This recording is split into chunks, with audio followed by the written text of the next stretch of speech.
The union representing Ontario's 60,000 public high school teachers has joined the battle with elementary school teachers in opposing Premier Doug Ford's planned rollback of the sex ed curriculum. "We will work with whomever we can to oppose this backward, dangerous, divisive initiative," Harvey Bischoff, president of the Ontario Secondary School Teachers Federation, said Thursday to more than 400 delegates at its annual leadership conference in Toronto.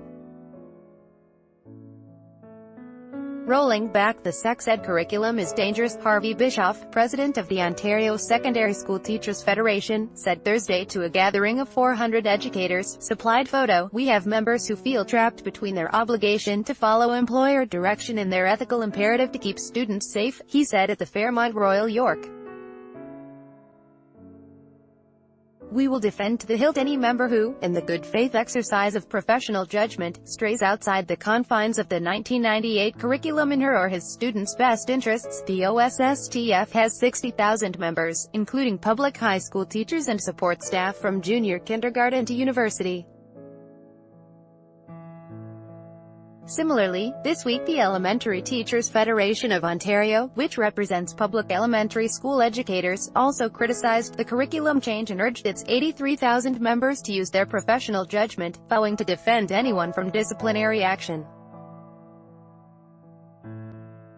These unions, along with numerous educators, healthcare groups and school boards, have been critical of an election promise made by the Progressive Conservatives to repeal the health and physical education curriculum introduced in 2015 by the Liberals.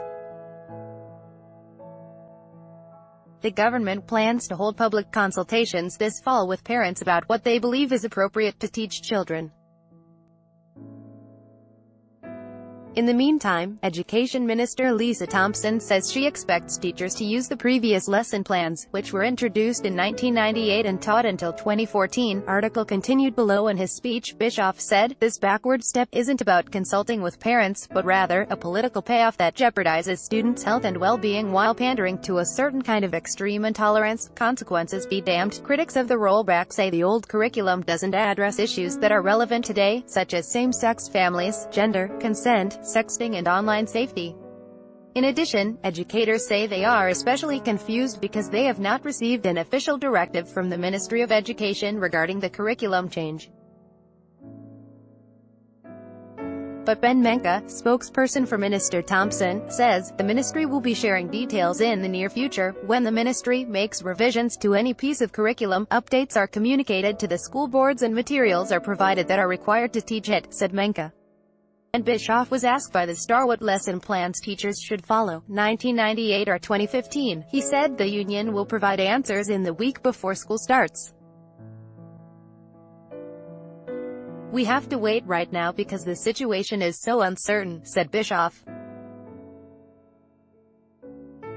"But we will provide them guidance that will assist them in making decisions around how to deliver the curriculum in a way that allows them to meet their own ethical imperatives and keep kids safe and well." Nancy Brady, president-elect for the Ontario Principals Council, it supports the current curriculum and represents 5,000 principals and vice principals from public elementary and secondary schools, says members will be advised to follow directions from their school boards.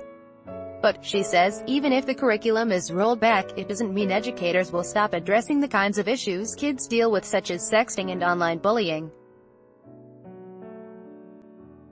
Article continued below. "Even if you take that curriculum and you don't put it in the classroom, it doesn't mean that teachers don't have to deal with those issues," she said. "A lot of the things that are in this new curriculum are things that even today, not just in classrooms, but in school hallways and in the lunchroom, we're already addressing and dealing with. We'll continue to do that because we will continue to do what's best for kids." Isabel Teotonio is a Toronto-based reporter. Follow her on Twitter, @Izzy74.